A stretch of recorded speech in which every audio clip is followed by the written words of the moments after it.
So hey what's up guys, welcome to our channel. मैं आप सबकी बहन और ये मेरी मम्मा। अब हम सारे जा रहे हैं गुरुद्वारा श्री पंचोखरा साहिब। तो आपको वहाँ पे जाके दिखाएंगे पंचोखरा साहिब में क्या क्या है। आज वैसे आज संडे है, आज तो संगत बहुत होगी वहाँ पे। ਹੁਣ ਆਪਾਂ ਚੱਲਦੇ ਹਾਂ ਗੁਰਦੁਆਰੇ ਦੇ ਅੰਦਰ ਤੇ ਮੈਂ ਤੁਹਾਨੂੰ ਗੁਰਦੁਆਰੇ ਦੇ ਦਰਸ਼ਨ ਵੀ ਕਰਾਉਂਗੀ ਤੇ ਨਾਲ ਤੁਹਾਨੂੰ ਸ਼੍ਰੀ ਪੰਜੋਖਰਾ ਸਾਹਿਬ ਗੁਰਦੁਆਰੇ ਦਾ ਇਤਿਹਾਸ ਵੀ ਦੱਸਾਂਗੀ ਕਿ ਇੱਥੇ ਦਾ ਕੀ ਇਤਿਹਾਸ ਆ। ਤੋ ਸ਼ੁਰੂਆਤ ਅਸੀਂ ਕਰਦੇ ਹਾਂ ਗੁਰੂ ਹਰਕ੍ਰਿਸ਼ਨ ਜੀ ਦੇ ਜਨਮ ਤੋਂ। ਗੁਰੂ ਹਰਕ੍ਰਿਸ਼ਨ ਜੀ ਦਾ ਜਨਮ 7 ਜੁਲਾਈ 1656 ਕੀਰਤਪੁਰ ਸਾਹਿਬ 'ਚ ਹੋਇਆ ਸੀ ਤੇ ਉਹ ਸਾਡੇ ਗੁਰੂ ਜਦ ਬਣੇ ਸੀ ਉਹਨਾਂ ਦੀ ਉਸ ਟਾਈਮ ਉਮਰ 5 ਸਾਲ ਸੀਗੀ ਤੇ ਉਹ ਜਦ ਗੁਰੂ ਬਣੇ ਸੀ 7 ਅਕਤੂਬਰ 1661 'ਚ ਉਹ ਸਾਡੇ 8ਵੇਂ ਪਾਤਸ਼ਾਹ ਬਣੇ ਸੀ ਤੇ ਉਹ ਜਦ ਦਿੱਲੀ ਦੀ ਯਾਤਰਾ ਤੇ ਨਿਕਲੇ ਸੀਗੇ ਤਾਂ ਉਹ ਇੱਕ ਜਗ੍ਹਾ ਤੇ ਰੁਕੇ ਸੀ, ਇੱਕ ਗਾਉਂ 'ਚ ਤੇ ਉੱਥੇ ਇੱਕ ਵਿਵਾਦ ਸੁਲਝਾਇਆ ਉਹਨਾਂ ਨੇ। ਇੱਕ ਮੁੰਡਾ ਸੀ ਗੂੰਗਾ ਬਹਿਰਾ ਛੱਜੂ ਰਾਮ और एक पंडित था घमंडी पंडित। उसने गुरु जी को टोंट मारते हुए कहा कि आप इतने ही बड़े गुरु हो, आपका इतना ही बड़ा नाम है, तो आप कुछ करके दिखाओ। तो गुरु जी ने छज्जू राम को स्नान कराया और उसे भगवत गीता का अर्थ समझाने में सक्षम कर दिया। तो घमंडी पंडित लालचंद ने ये देखा और वो हक्का बक्का रह गया। तो उसने हमारा सिख धर्म अपना लिया।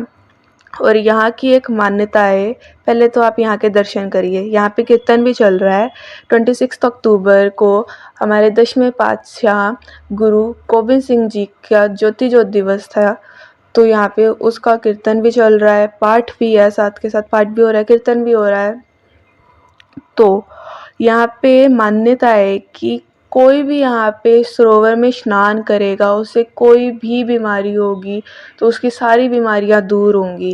चाहे वो बोल नहीं सकता, सुन नहीं सकता, वो सारी बीमारियाँ दूर होंगी यहाँ पे सरोवर में स्नान करने से।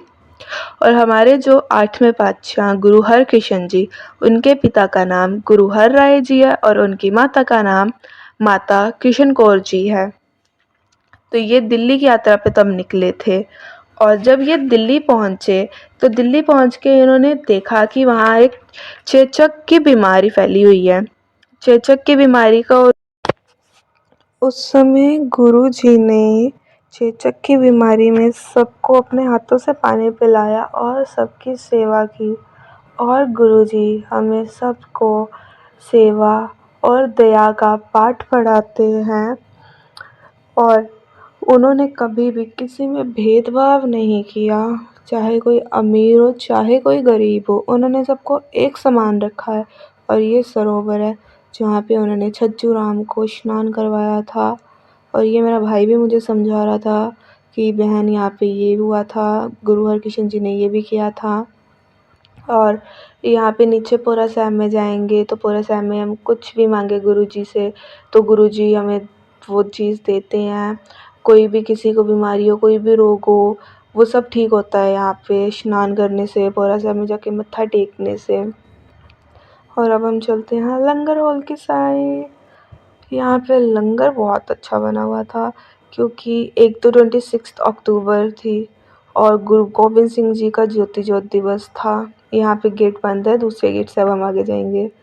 आप देखिए, ये मैं, मेरा भाई और मेरी मम्मा, हमने ट्रेनिंग कर रखी थी, ट्रेनिंग। सो आप भी खाइए बाबा जी का लंगर। यहाँ भी लंगर और खाली पड़ा है बट बाद में भर गया था लंगर और मैं और मेरी मम्मा अब चलते हैं बाहर की साइड। अब देखिए, वैसे संडे भी था और ज्योति ज्योत दिवस भी था तो यहाँ पे संगत बहुत थी। संडे को तो वैसे भी संगत बहुत होती है, सब गुरु पिता के पास आते हैं, अपने उनके पास बैठते हैं, कीर्तन सुनते हैं, पाठ सुनते हैं और गुरुद्वारे आके दिल बहुत ज़्यादा लगता है। बस ऐसा लगता है कि यहीं पे बैठे रहो, इतना अच्छा लगता है यहाँ पे आके। और सबसे मेन चीज़ जो हमारे गुरु हरकृष्ण जी हैं वो ज्योति ज्योत समाए थे 30 मार्च 1664 दिल्ली में। लगभग उनकी उम्र उस टाइम 7 से 8 साल होगी क्योंकि वो जब चेतक की बीमारी से सबको वो सेवा कर रहे थे, जब सबकी उन्हें चेतक की बीमारी से सबको वो बचा रहे थे तो वो खुद चेतक के बीच में, मतलब चेतक की बीमारी के बीच में रह के उन्हें भी चेतक की बीमारी हो गई थी। तो वो 30 मार्च 1664 में ज्योति ज्योत समाए थे। सो आपको व्लॉग कैसा लगा ज़रूर बताना मुझे, और कमेंट में भी। मैंने कुछ